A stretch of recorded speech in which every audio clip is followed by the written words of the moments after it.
Bismillahirrahmanirrahim. Assalamualaikum warahmatullahi wabarakatuh. Alhamdulillahirabbil alamin wassalatu wassalamu ala asyrofil anbiya'i wal mursalin sayyidina wa habibina wa syafi'ina wa maulana Muhammadin wa ala alihi wa ashabihi ajma'in wa ba'd.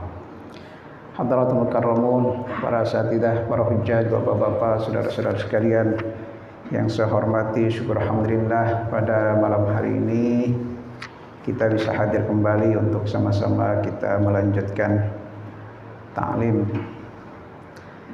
pengajian yang biasa kita adakan di setiap malam Rabu di Masjid Jami' Miftahul Khair.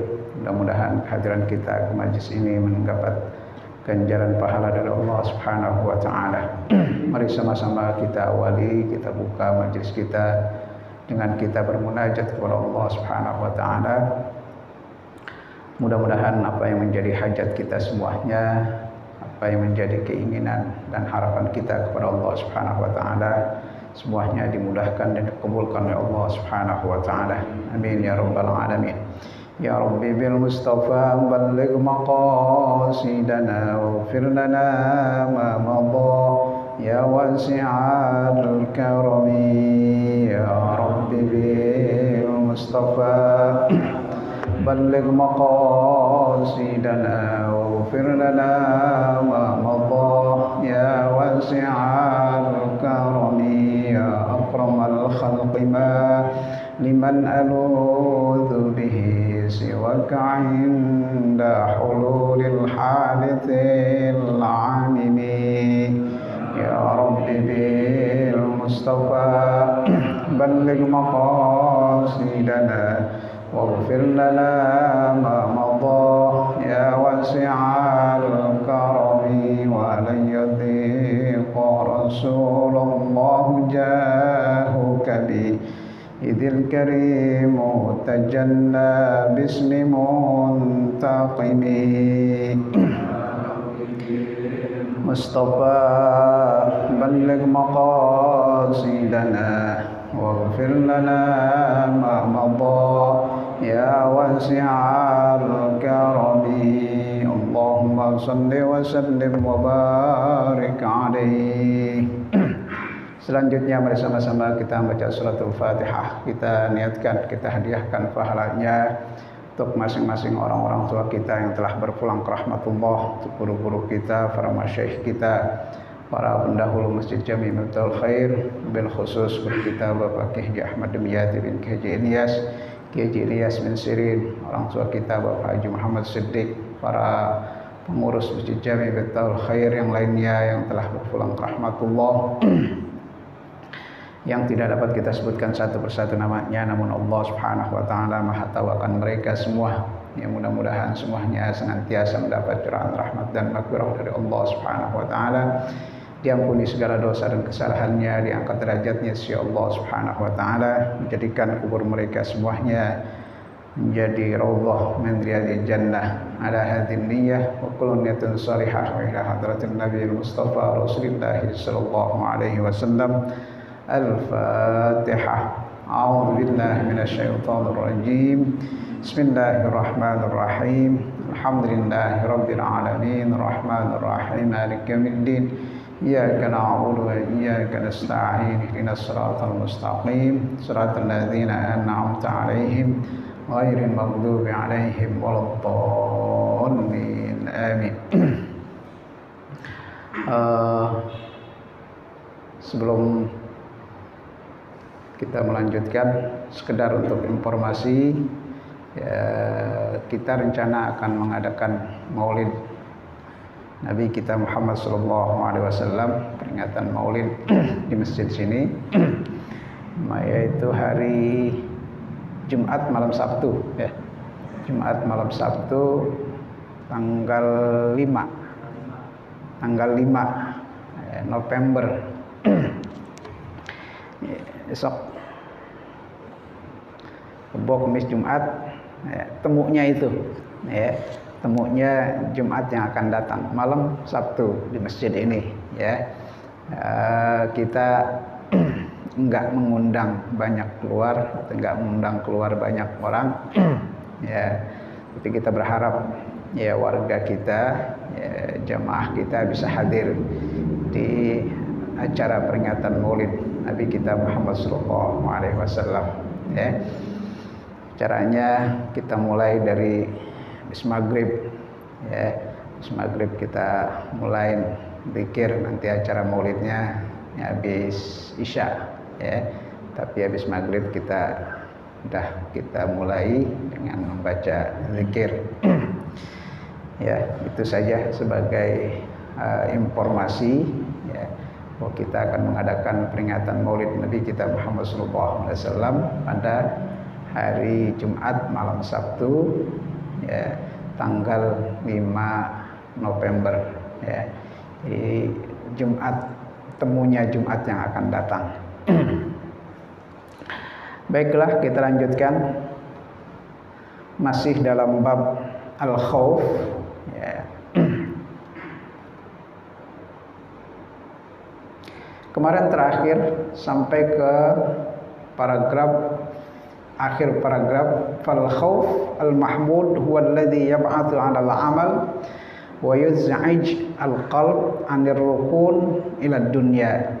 Ya, rasa takut, ya, maksudnya takut kepada Allah Subhanahu wa taala. Yang bagus itu adalah jika rasa takut itu mendorong seseorang untuk senantiasa melakukan amal soleh. Maksudnya amal di sini adalah amal soleh, ya, bukan sekedar perbuatan saja, ya, perbuatan amalan saja, enggak, tapi amalan yang dimaksudkan adalah amal soleh. Amal soleh itu apa? Amalan yang mendapatkan pahala di sisi Allah Subhanahu wa taala, kebaikan yang mendatangkan pahala di sisi Allah Subhanahu wa taala. Karena amalan itu ya banyak, ya. Amalan itu banyak yang bisa dilakukan oleh manusia, itu banyak, ya. Tapi ada yang mendapat pahala, ada yang enggak. Amalannya sama, ya. Sholat sama. Kalau sholat diniatkannya untuk, ya, ria, biar sum'ah, biar nyohor, ya enggak dapat pahala. Tapi kalau niatnya adalah karena lillahi ta'ala, ya, maka amalan itu akan mendapatkan pahala. Ya, makan sepiring, ya, sama-sama kenyang. Ya, tapi kalau makan yang diniatkan untuk ibadah kepada Allah Subhanahu wa taala akan mendapatkan pahala. Udah kenyang dapat pahala lagi. Tapi kalau yang hanya, ya, tujuannya untuk makan doang, ya, untuk makan doang, ya, kenyangnya dapat, tapi pahalanya enggak dapat, ya. Maka yang dimaksud dengan amal soleh itu adalah perbuatan yang mendatangkan pahala di sisi Allah Subhanahu wa taala.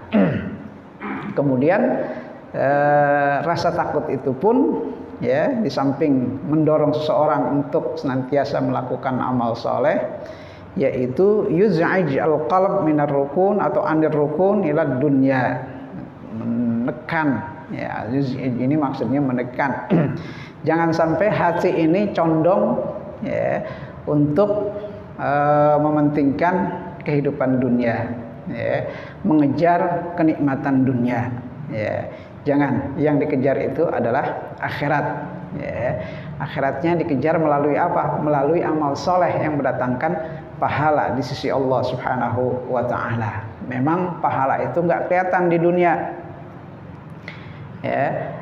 Yang mengharapkan pahala dari amal soleh itu, ya, enggak kelihatan di dunia, ya, kelihatannya nanti, ya, akan ketahuannya nanti pada saat kita sudah kembali menghadap Allah Subhanahu wa taala, ya. Selanjutnya, wa amma 'inda nuzulil maut fal aslah lil insan ar-raja, ya.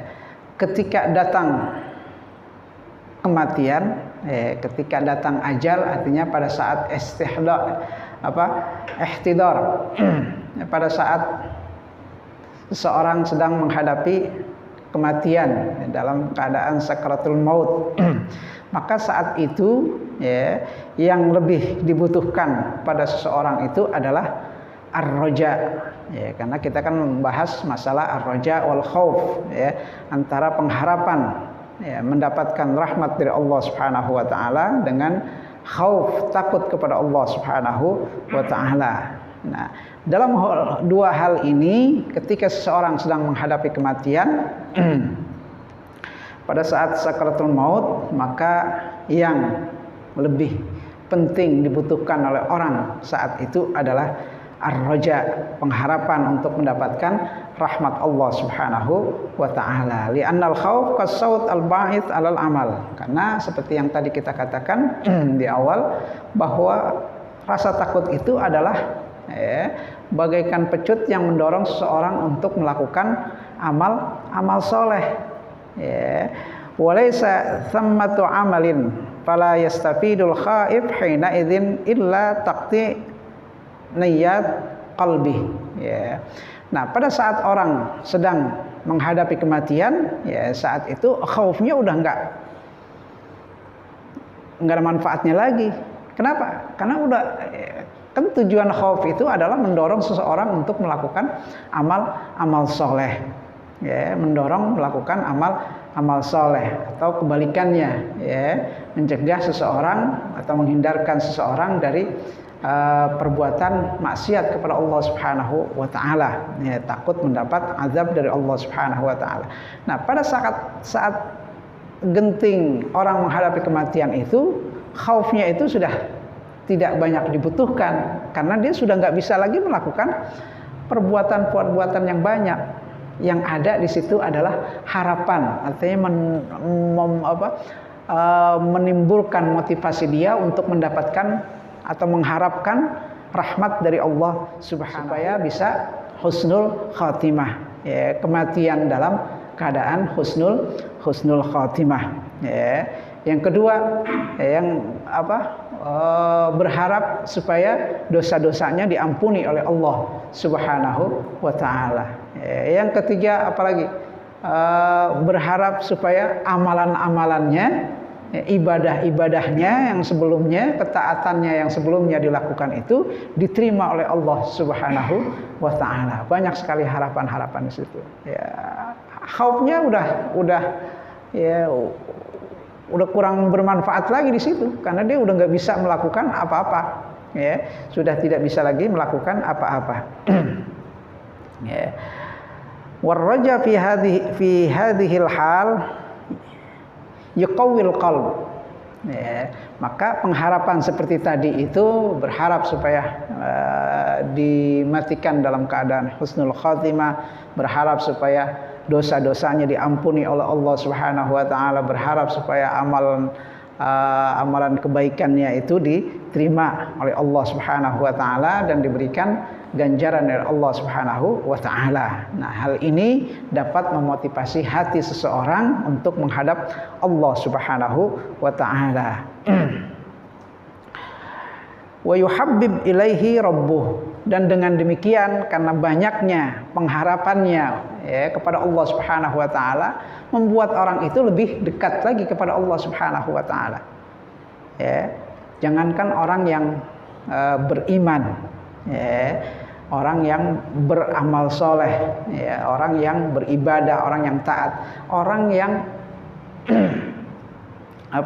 yang zalim saja, ya. Dalam Al-Quran disebutkan Fir'aun itu kan manusia paling zalim, ya, yang diabadikan dalam Al-Quran, ya, karena menganggap bahwa dirinya itu Tuhan. Tapi pada saat, ya, kematiannya, dalam Al-Quran ceritakan ketika dia mengejar Fir'aun dan pasukannya mengejar Musa dan Bani Israel, saat menyeberangi Laut Merah itu, setelah Laut Merahnya dibelah dengan tongkat Musa, ya, dengan mukjizat tongkatnya Nabi Musa alaihissalam, ya. Kemudian setelah rombongan Nabi Musa dan kaumnya itu selamat, ya, Fir'aun yang ada di tengah lautan itu Allah kembalikan lagi, yang tadinya laut terbelah itu, ya, Allah satukan lagi sehingga menenggelamkan Fir'aun dan pasukannya. Saat itu apa yang dikatakan, yang diucapkan oleh Fir'aun? Dia menyatakan bahwa saya beriman dengan seperti apa yang diimani oleh Bani Israel. Walaupun akhirnya Allah Subhanahu wa taala menyatakan saat itu, sekarang kamu baru beriman. Pada saat udah gargar sudah mau di kerongkongan baru menyatakan beriman seperti berimannya Bani Israel. Waqad asaitu qalbu waqad asaita qalbu qablahu. Sementara sebelumnya kamu sudah melakukan maksiat, artinya tidak mau patuh dengan apa yang dibawa oleh Nabi Musa alaihissalam, tidak mau beriman dengan dakwah yang dibawa oleh Nabi Musa alaihissalam. Allah tidak terima, taubatnya tidak terima. Tapi artinya pengharapannya ada. Pengharapannya ada, walaupun ada terlambat.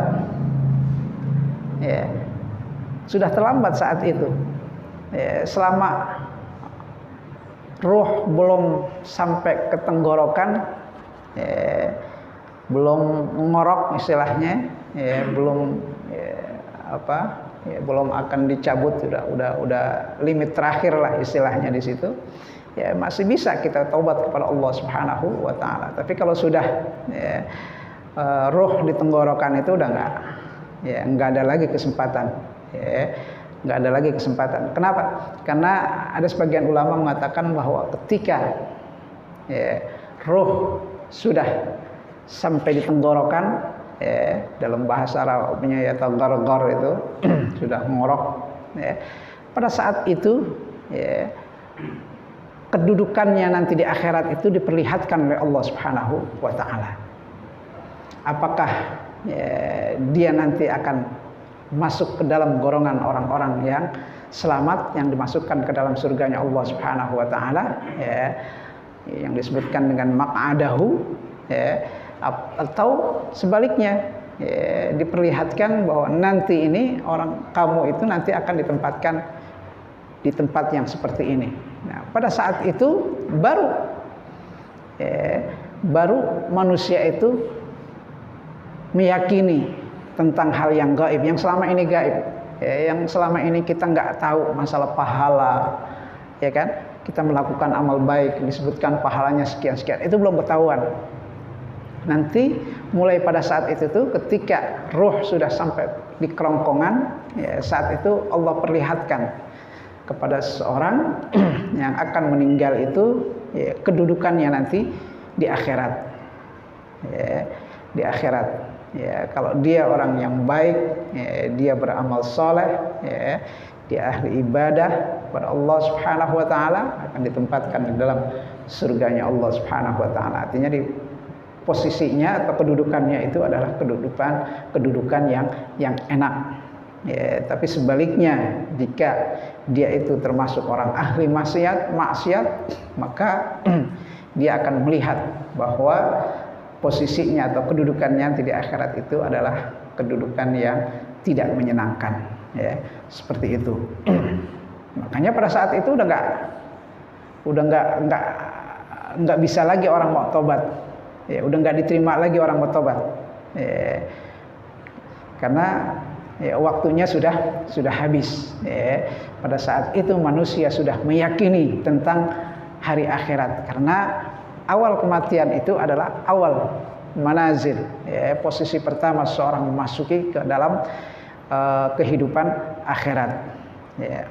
Seperti yang disebutkan dalam hadis Rasulullah SAW, al-qabru awwalu manazilil akhirah, bahwa alam kubur itu, karena orang kalau sudah meninggal, dia kan nggak bakalan lama, sehari 2 hari paling lama udah dikuburin.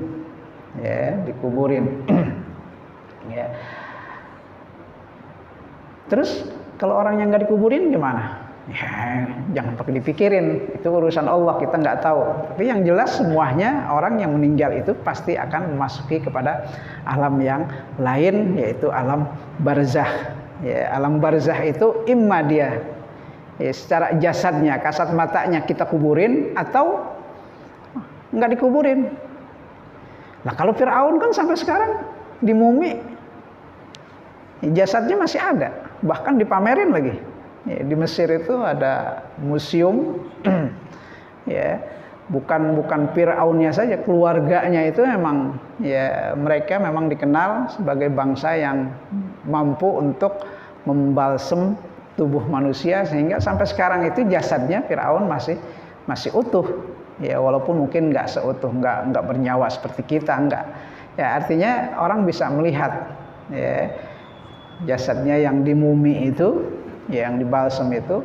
Kemudian banyak juga orang-orang yang ya budaya dalam melayani orang yang meninggal itu, ada yang dibalsem seperti itu ya. Tapi apakah mereka itu juga mengalami alam barzah? Ya pastinya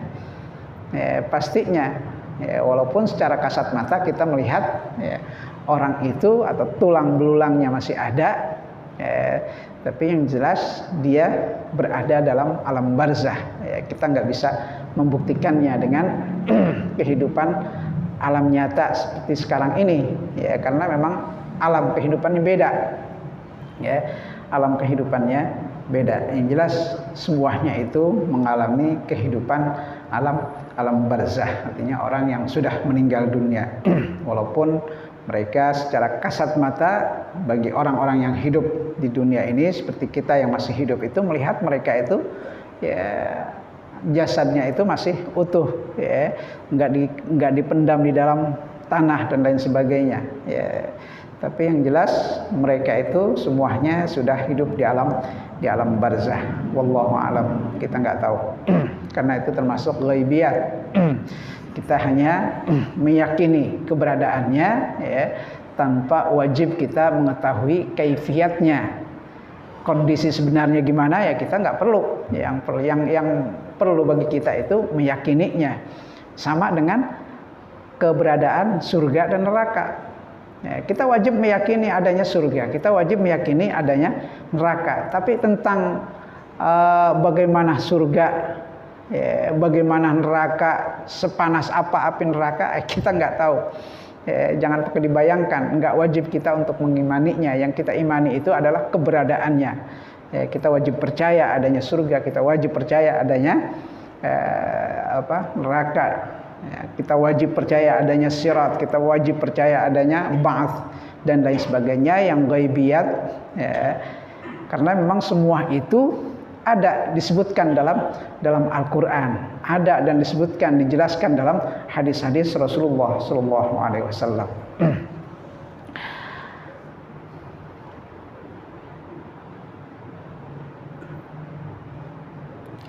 Wa yuhabbib ilaihi rabbah fala yanbaghi li ahadin an yufariqad dunya illa muhibban lillahi ta'ala muhibban li liqa'ihi husnadzan bihi ya. Jadi ketika seorang menghadapi kematian, yang dibutuhkan pada seseorang itu adalah raja, pengharapan untuk mendapatkan rahmat Allah Subhanahu wa taala, sehingga dapat mendorong dirinya untuk selalu cinta kepada Allah Subhanahu wa taala, cinta untuk bertemu dengan Allah Subhanahu wa taala. Muhibban li liqa'ihi ya, berharap untuk dapat bertemu kepada Allah Subhanahu wa taala ya. Husnadzan bihi, dan berhusnudzan ya, berbaik sangka dengan Allah Subhanahu wa taala. Dengan adanya raja tadi ya, dia akan menghadap Allah Subhanahu wa taala dengan prasangka yang baik kepada Allah Subhanahu wa taala. Prasangka yang baik itu gimana ya? Prasangka bahwa diterima amal ibadahnya, dimatikan dalam keadaan husnul khatimah dan lain sebagainya ya. Wa qad qala Sulaiman At-Taimi 'indal maut liman hadarahu haditsni birrukhas la'alli alqallaha wa ana ahsanu dzan bihi ya. Ketika Sulaiman At-Taimi ya, pada saat dia dalam terakhir kehidupannya, pada saat dia menghadapi kematian, dia berkata kepada orang-orang yang hadir ya, yang hadir menjenguknya, haditsni birrukhas, ceritakan kepadaku tentang rukhas. Rukhas ini rukhsah. Rukhsah kemudahan-kemudahan yang Allah Subhanahu wa taala berikan kepada kita. Banyak sekali, ya. Dalam salat aja Allah Subhanahu wa taala memberikan banyak kemudahan kepada kita. Pada saat kita tidak bisa salat dengan berdiri, kita dibolehkan untuk salat dalam keadaan duduk. Pada saat kita tidak bisa duduk, kita dibolehkan untuk salat dalam keadaan berbaring, ya, sebisa kita. Ya. Itu kemudahan dari Allah Subhanahu wa taala. Kemudian pada saat kita musafir, ya, dalam keadaan susah, kita dibolehkan, dikasih rukhsah, kemudahan untuk menjamak, ya, salat kita, mengqasar salat kita. Itu kemuliaan dari Allah Subhanahu wa taala. Itu kemudahan dari Allah Subhanahu wa taala, rukhsah namanya, keringanan. Yang tadinya susah jadi gampang, ya, jadi gampang, tapi tidak ditinggalkan. Gampangnya itu bukan meninggalkan perintahnya. Ibadah itu kan perintah. Kita diperintahkan untuk menjalankan ibadah. Kita diperintahkan untuk puasa. Kita diperintahkan untuk sholat. Ketika ada rukhsah, keringanan, kemudahan dari Allah Subhanahu wa taala, ya bukan berarti ditinggalkan sholatnya. Enggak, sholatnya tetap kita laksanakan dengan, ya, dengan amalan-amalan yang lebih mudah, ya, yang lebih mudah, ya, yang tadinya, ya, 4 rakaat misalnya, dengan rukhsah tadi, ya, kita dibolehkan untuk melaksanakannya 2 rakaat saja. Kalau dijamak, ya, antara zuhur dengan asar, ya, maka zuhur dan asar masing-masing 2 rakaat jadi 4 rakaat, 2 salat, ya, bisa dikerjakan dalam satu waktu. Itu kemudahan dari Allah Subhanahu wa taala. Banyak lagi kemudahan-kemudahan yang Allah Subhanahu wa taala berikan. La'alli alqallah wa ana ahsanud dzan bihi. Ya, karena kalau banyak kemudahan, artinya keringanan-keringanan atau kemudahan yang Allah Subhanahu wa taala berikan pada saat kita menjalankan kewajiban kita, ya, maka seseorang itu akan berhusnudzon kepada Allah Subhanahu wa taala. Ya, husnudzon itu berprasangka baik karena Allah sudah berbuat baik kepada kita. Ya, itu. Faslun fi bayanid dawa alladhi yastajlib bihil khauf. Ya.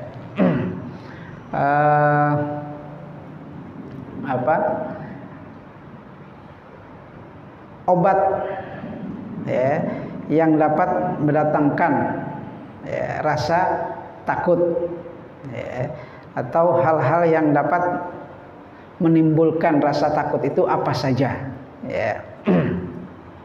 Wadzalika yahsulu bi tariqaini ahaduhuma a'la minal akhar, ya, misaluhu, ya. Nah, untuk mendatangkan rasa takut, ya, untuk bisa mendatangkan rasa takut itu ya, ada dengan 2 cara. Ya.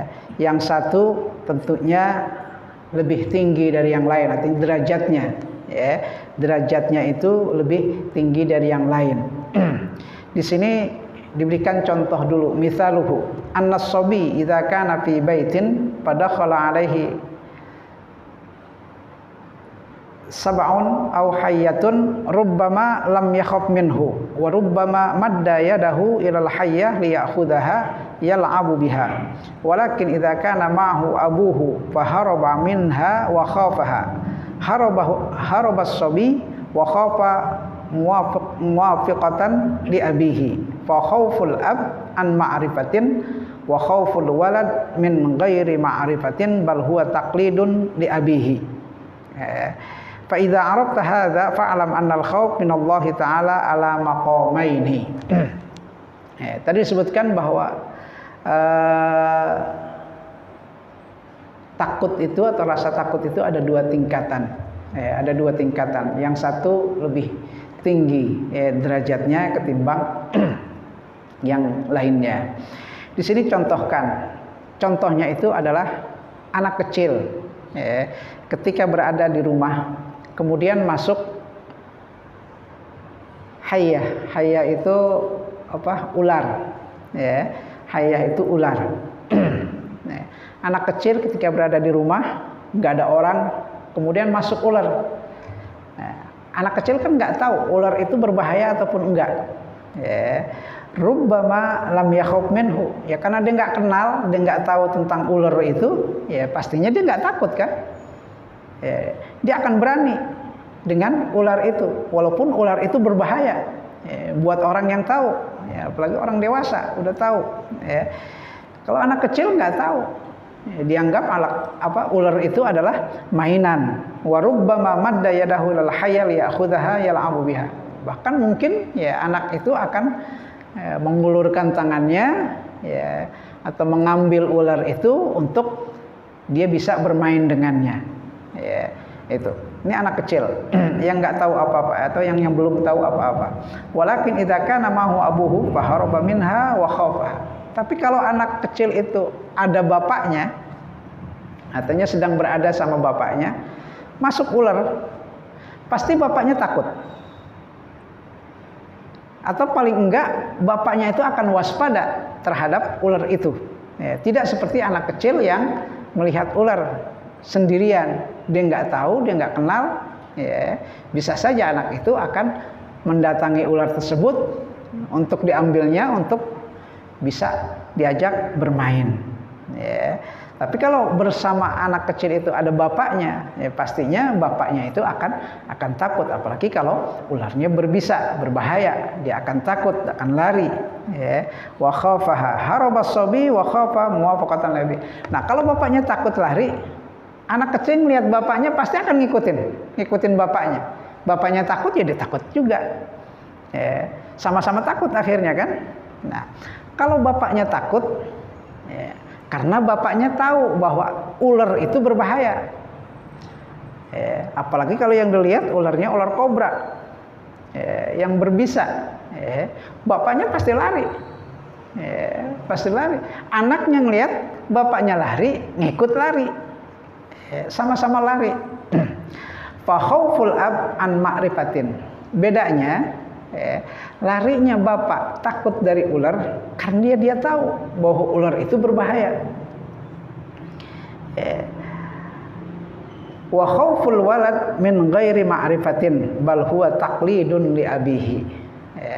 Anak kecil yang ikut lari bersama bapaknya bukan karena dia takut dengan ular itu, tapi karena dia ngikutin bapaknya lari.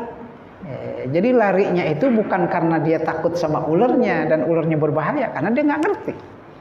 Yang ngerti, yang tahu kan orang tuanya, bahwa ular itu berbahaya, makanya dia lari bapaknya. Anaknya ngelihat bapaknya lari, ikut lari juga. Bapaknya lari karena dia tahu bahwa ular itu berbahaya, anaknya lari karena dia ngikutin orang tuanya. Namanya taklid. Taklid li abihi. Ngikutin, contohin orang tuanya.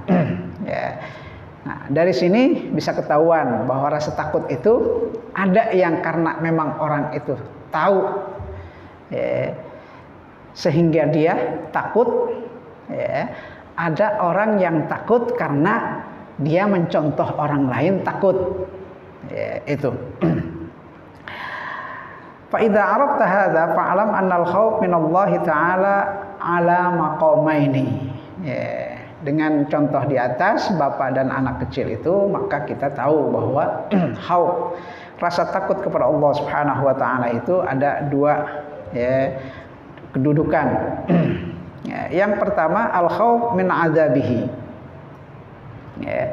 Al-khauf min adzabihi wa hadza khaufun 'amatul khalq wa huwa hasilun bil iman bil jannah wan nar wa kaunuhuma juz'aini 'ala ta'ah wal ma'siyah wa kaunuhuma jazaaini 'ala ta'ah wal ma'siyah wa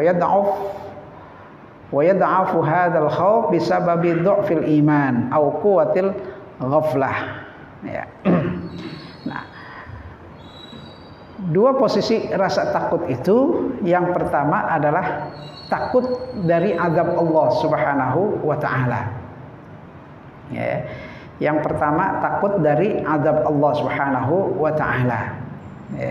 Wa hadza khaufu 'amatil khalq, dan ini yang rasa takut ini yang banyak dimiliki oleh kebanyakan orang. Artinya orang awam itu Ya, kalau dikatakan bahwa dirinya takut itu takut karena azab Allah, ya termasuk kita takut juga dari azab Allah Subhanahu wa taala. Ya, takut azab Allah. Ya, kita mengerjakan mengerjakan ibadah, ya, meninggalkan maksiat, ya, larangan-larangan Allah Subhanahu wa taala itu karena kita takut dari azab Allah Subhanahu wa taala. Kalau kita tidak menjalankan perintahnya, ya tentunya kita akan berdosa, kita akan diazab oleh Allah Subhanahu wa taala. Begitu juga ketika kita mengerjakan apa yang dilarang oleh Allah Subhanahu wa taala, maka kita akan diazab oleh Allah Subhanahu wa taala di akhirat nanti. Nah, ini ya kebanyakan orang awam itu ya khaufnya itu setingkat ini. Ya, setingkat ini. Wa huwa hasilun bil iman bil jannah wan nar. Karena memang rasa takut ini timbul dari keimanan kita, keyakinan kita tentang adanya surga dan neraka. Ya, dengan adanya surga dan neraka, kita beriman dengan adanya surga dan neraka. Balasan buat perbuatan taat atau ibadah, ya, dan maksiat. Yang taat itu balasannya adalah surganya Allah Subhanahu wa taala, yang maksiat itu balasannya adalah nerakanya Allah Subhanahu wa taala. Ya. Nah, rasa takut seperti ini, ya, akan menjadi lemah, ya, karena apa? Disebabkan oleh lemahnya iman, ya, lemahnya iman, ya, termasuk iman, iman kita, keyakinan kita kepada surga dan neraka. Ya. Orang yang nyaman dengan maksiat kepada Allah Subhanahu wa taala, dalam artian maksiat itu dia tidak menjalankan perintah Allah, ya, dan dia mengerjakan larangan-larangan Allah. Ya. Taruhlah yang kita ambil yang kebanyakan orang, ada orang yang tidak maksiat dalam bentuk dia mengerjakan larangan Allah, ya, kan yang dilarang minuman keras, mencuri, berzina, nah, itu kan larangan-larangan Allah, ya, semuanya larangan-larangan Allah. Dia nggak kerjakan itu semuanya, tapi dia maksiat dalam bentuk apa? Ya, kan diperintahkan untuk sholat, ya, diperintahkan untuk puasa, tapi semuanya nggak dikerjakan, itu juga maksiat kan? Ya, karena dia tidak mengerjakan perintah Allah Subhanahu wa taala, itu juga maksiat. Ya. Nah, kebanyakan orang Islam itu maksiatnya dalam bentuk yang ini. Walaupun ada juga yang maksiat dalam bentuk dia mengerjakan larangan-larangan Allah Subhanahu wa taala. Tapi banyak orang yang, ya, kalau kita lihat tidak mengerjakan yang dilarang. Ya, dia nggak mencuri, dia nggak berzina, dia nggak minum minuman keras. Ya. Tapi maksiatnya itu dalam bentuk dia tidak mengerjakan perintah Allah Subhanahu wa taala, ya. Enggak puasa, enggak sholat, ya. Enggak sholat, ya. Dan dia merasa nyaman aja, ya. Dia merasa nyaman aja dengan maksiat seperti itu, ya. Maka dengan, ya, karena maksiat itu, ya, dikerjakan berarti dia dalam posisi iman yang lemah. Ya, iman kepada Allah Subhanahu wa taala. Ya, mungkin kalau iman kepada Allahnya sih ya masih tetaplah, ya, dia masih, kalau ditanya dia beriman kepada Allah pasti dia beriman. Kalau ditanya dia beriman kepada Rasulullah SAW, ya, dia masih beriman. Kalau kita tanya dia masih percaya adanya surga, dia beriman, dia masih percaya. Dia percaya masih adanya, tentang adanya neraka, dia yakin, ya, dia percaya. Tapi tingkat kepercayaannya itu lemah, sehingga membuat dia terus berada dalam kemaksiatan kepada Allah Subhanahu wa taala dalam bentuk maksiat yang ini, yang tadi saya yang lebih banyak dikerjakan oleh orang itu maksiat dalam bentuk dia meninggalkan perintah Allah Subhanahu wa taala. Dia enggak puasa, dia enggak sholat. Yang kebanyakan itu enggak sholat. Ya, kalau puasa kadang orang kuat. Ya, jangankan 12 jam, puasa kan 12 jam.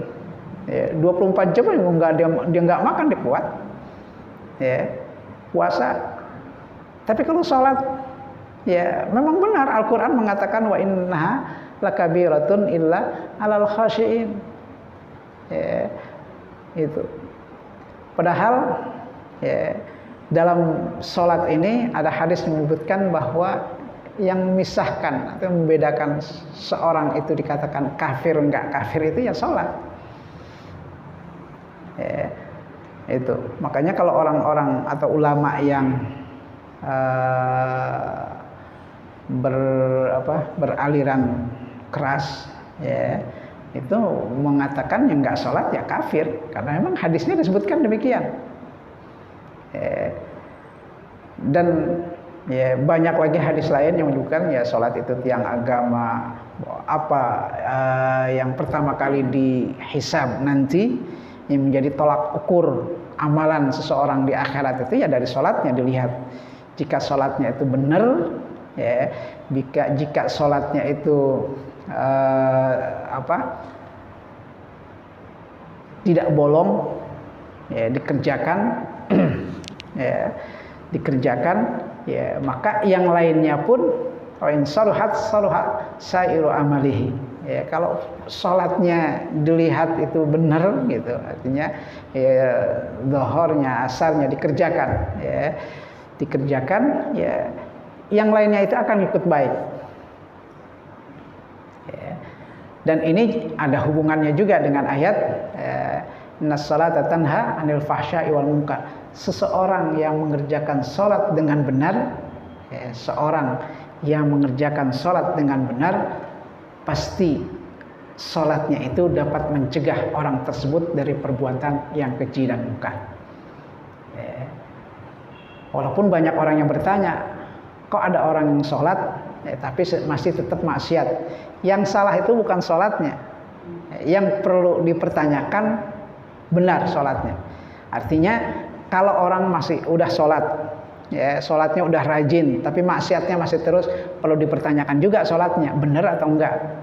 Ya, tapi kalau Al-Quran sudah menyatakan bahwa innas salata tanha 'anil fahsya'i wal munkar, bahwa salat itu pasti dapat mencegah seseorang dari perbuatan yang keji dan munkar kalau salatnya dikerjakan dengan benar. Ya, kalau salatnya dikerjakan dengan benar. Makanya kalau masih ada orang yang salat tapi masih tetap juga maksiat, ya, masih mengerjakan perbuatan yang keji dan munkar, maka yang perlu dipertanyakan itu bagaimana orang itu mengerjakan salatnya. Bukan salatnya yang salah, enggak. Ya, pengerjaannya yang belum benar. Karena yang benar itu, ya, salat yang benar itu jika salat itu sudah mengantarkan seseorang, ya, untuk dapat mencegah dirinya dari perbuatan yang keji dan munkar, ya. Tapi semua itu kembali kepada ya keimanan seseorang. Selama imannya selama imannya itu tinggi, ya, tentunya dia akan mengerjakan, ya, semua amalan-amalan yang baik, ya, baik dalam bentuk ibadahnya, baik dalam bentuk ketaatannya kepada Allah Subhanahu wa taala. Tapi kalau imannya rendah, ya, imannya dalam posisi yang sangat, ya, rendah, ya, dia akan merasa nyaman dengan maksiat kepada Allah Subhanahu wa taala, ya. Dan maksiat yang saya maksud itu tadi maksiat dengan dia meninggalkan apa yang diperintahkan oleh Allah Subhanahu wa taala bisababi du'fil iman au quwwatil ghaflah, atau ya rasa ghaflah itu lupa ya, lupa akan Allah Subhanahu wa taala, lupa akan artinya ya keimanan dengan akhirat itu atau kehidupan akhirat itu sangat lemah, ya, sehingga membuat seorang itu lupa akan kehidupan akhirat nanti, ya. Yang ada dalam pikirannya itu ya apa yang dia lihat atau kehidupan di dunia ini itu. Padahal kehidupan kita di dunia ini hanya sementara kehidupan di akhirat nanti itu akan abadi selama-lamanya, ya, itu. Ya, ini dulu, nanti akan kita lanjutkan dalam pertemuan yang akan datang. Intinya bahwa rasa takut, ya, yang dimaksudkan takut adalah takut kita kepada Allah Subhanahu wa taala, ya, semestinya dapat mendorong kita untuk senantiasa mengerjakan amal-amal soleh, untuk mengerjakan amalan-amalan ibadah kepada Allah Subhanahu wa taala, ya, amalan ketaatan kepada Allah Subhanahu wa taala, ya, yang tentunya semua itu kita harapkan untuk menjadi bekal kita pada saat kita menghadap Allah Subhanahu wa taala. Amin ya rabbal alamin. Mari sama-sama kita akhiri dengan kita mohon kepada Allah Subhanahu wa taala, mudah-mudahan Allah Subhanahu wa taala senantiasa memberikan kekuatan iman kita, memberikan taufik dan hidayah kepada kita, sehingga di akhir hayat kita nanti kita dimatikan dalam keadaan husnul khatimah. Amin ya rabbal alamin. Ya arhamar rahimin, ya arhamar rahimin, ya arhamar rahimin, farij 'alal muslimin, ya arhamar rahimin, ya arhamar rahimin, ya arhamar rahimin, farij 'alal muslimin. Wa'fu ya Allah, wa'fu ya Karim, wa'fu ya Rahim, rahmatika ya arhamar rahimin. Allahumma ja'al jam'ana hadha jam'an mubaraka, wa ja'al tafarruqana min ba'dihi tafarruqan ma'suma. Allahumma nawwir qulubana bi nuri hidayatika kama nawwartal arda bi nuri syamsika wa qamarika abadan abada. Allahumma anfa'na bima 'allamtana wa 'allimna 'uluman tanfa'una fid din wal dunya wal akhirah. Allahumma ij'alna mimman yastami'una al-qawla fayattabi'una ahsanah. Rabbana atina fid dunya hasanah wa fil akhirati hasanah wa qina adzaban nar. Sallallahu ala sayyidina Muhammadin nabiyil ummi wa ala alihi wa sahbihi wasallam. Walhamdulillahi rabbil alamin. Wa lakum minkum. Assalamualaikum warahmatullahi wabarakatuh.